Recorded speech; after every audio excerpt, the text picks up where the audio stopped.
Columbus had always claimed that the conversion of non-believers was one reason for his explorations, and he grew increasingly religious in his later years.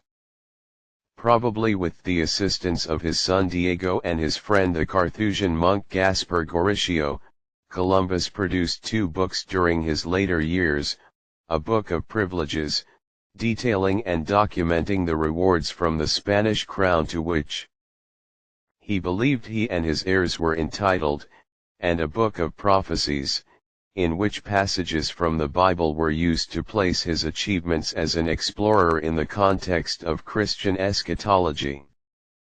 In his later years, Columbus demanded that the crown of Castile give him his tenth of all the riches and trade goods yielded by the new lands, as stipulated in the capitulations of Santa Fe. Because he had been relieved of his duties as governor, the crown did not feel bound by that contract and his demands were rejected. After his death, his heirs sued the crown for a part of the profits from trade with America, as well as other rewards. This led to a protracted series of legal disputes known as the Pleitos Colombinos. During a violent storm on his first return voyage, Columbus, then 41, had suffered an attack of what was believed at the time to be gout.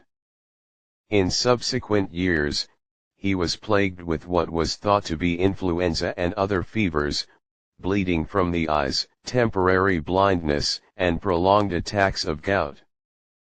The attacks increased in duration and severity, sometimes leaving Columbus bedridden for months at a time, and culminated in his death 14 years later.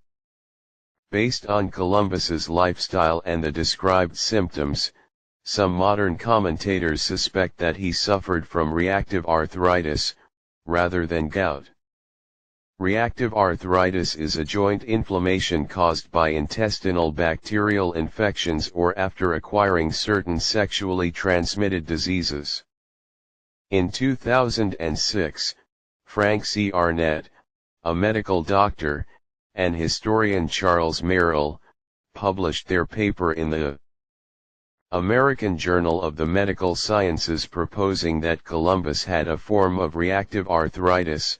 Merrill made the case in that same paper that Columbus was the son of Catalans and his mother possibly a member of a prominent Converso family.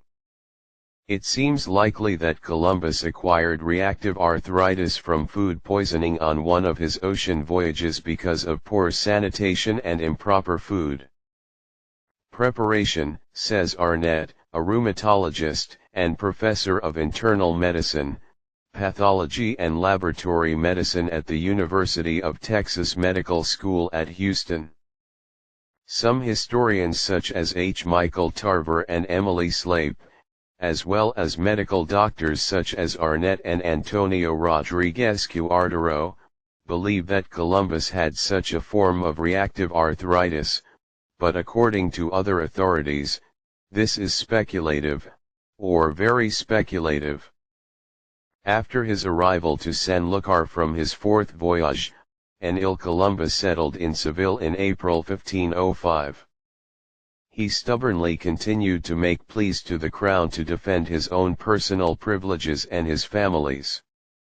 He moved to Segovia on a mule by early 1506, and, on the occasion of the wedding of King Ferdinand with Germain of Foix in Valladolid, Spain, in March 1506, Columbus moved to that city to persist with his demands.